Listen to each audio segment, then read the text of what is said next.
Chapter 5 Terry's Story. Back in the kitchen, our automatic marshmallow machine stands out how hungry we are and began firing marshmallow into our mouths.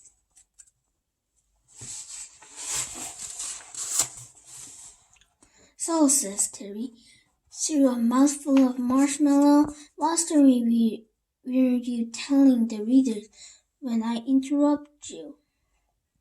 I was telling them the story of how we met, I said. Oh, I love that story, says Terry. We were both lost in the forest, and then we met and found the house made of gingerbread, and we started eating it, and a nice little old lady came out and invited us in. Hello, boys. Yum. And then she put you in cage and fattened you up so she could eat you, which, come to think of it, really wasn't a very nice thing for a nice little old lady to do.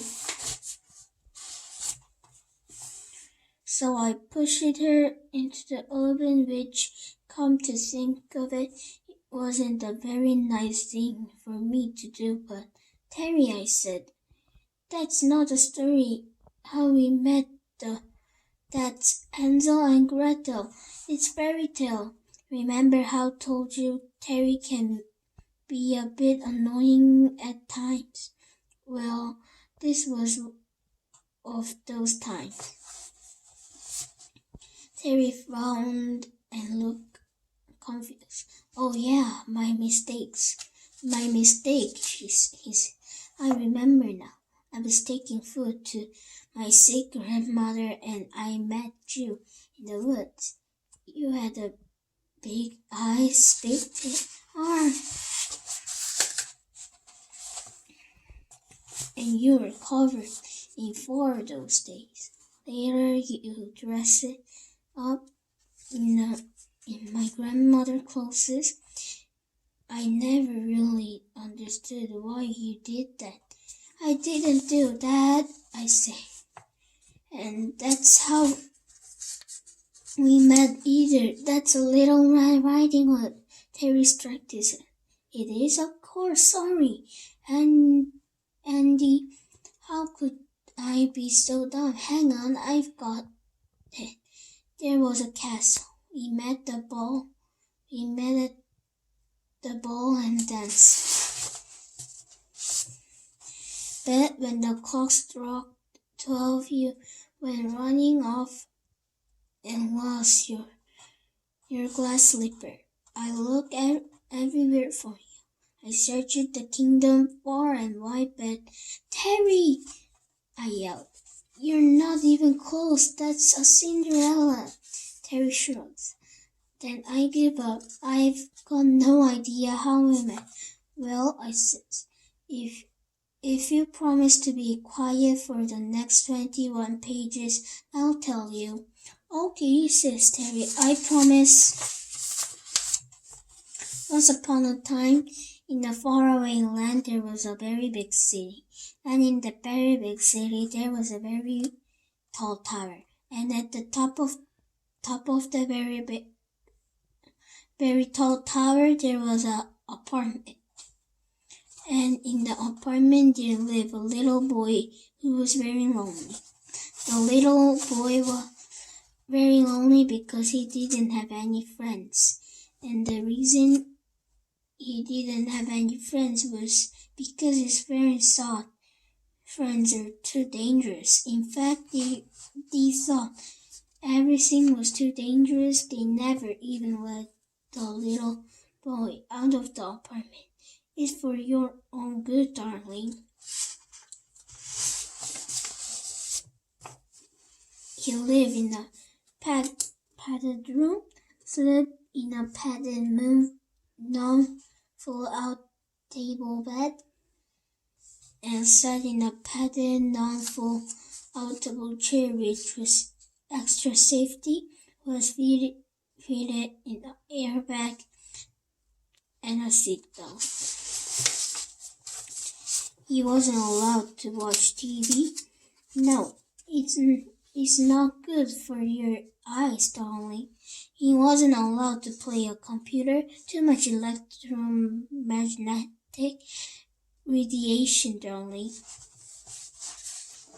And he wasn't allowed to play toys or any other sort of games. All he had to amuse himself with were books with rounded corners that his parents had selected for him. These books contained the harmful ideas. No character doing dangerous things, nor any stories involving danger or potentially dangerous situation, which meant that they didn't contain much of anything at all really. The lonely little boy couldn't even eat proper food. His parents smashed and poured all his food to make sure he didn't choke and serve it cold and make sure he didn't burn himself. That is, until one day when his parents decided that even cold mashed up food posed too much of risk, so they put the little boy on an IV drip instead.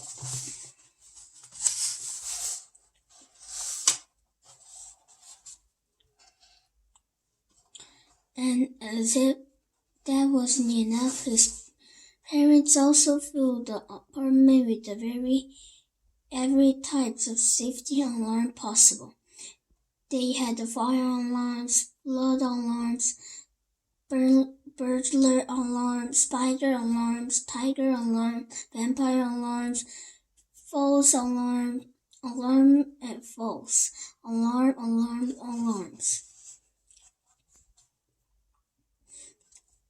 They also had the little boy fitted with a pair of emergency self-inflating underpants just in case he ever fell into water.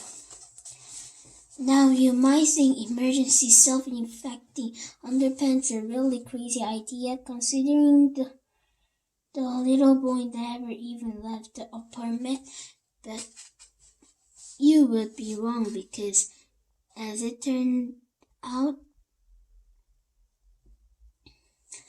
they saved the boy's life. The little boy was woken by the fire alarm. He got out of bed and ran to the door. By his way was blocked by smoke and flames. He ran to the window, but of course it was locked. So the little boy picked a safety chair and threw it as a window smashed a big hole in it. And then he climbed through the broken window and stood in the ledge of the outside of the building. That was by the most dangerous situation the little boy ever been. Well, actually, it was the only dangerous situation he'd ever been. He looked down the ground below, a long way below. He looked back into his bedroom, which was now completely on fire. He knew jumping from the top tower of a very tall apartment tower was an extremely dangerous thing to do, but he knew that staying in the burning apartment was extremely dangerous too. Possibly even more extremely dangerous than jumping from the top floor of a very tall apartment tower.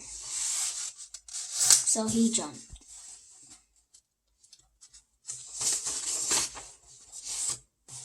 Help! Stop! Shh! Andy!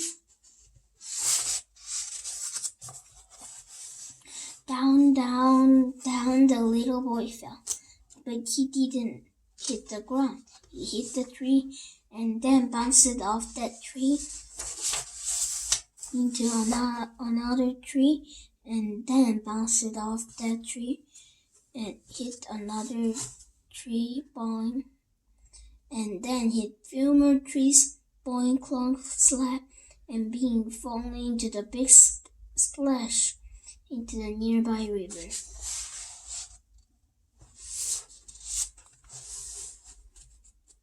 And the little boy couldn't swim, but as soon as he hit the water, emergency self-inflating underpants invaded and away the little boy floated down the river and eventually far out to sea.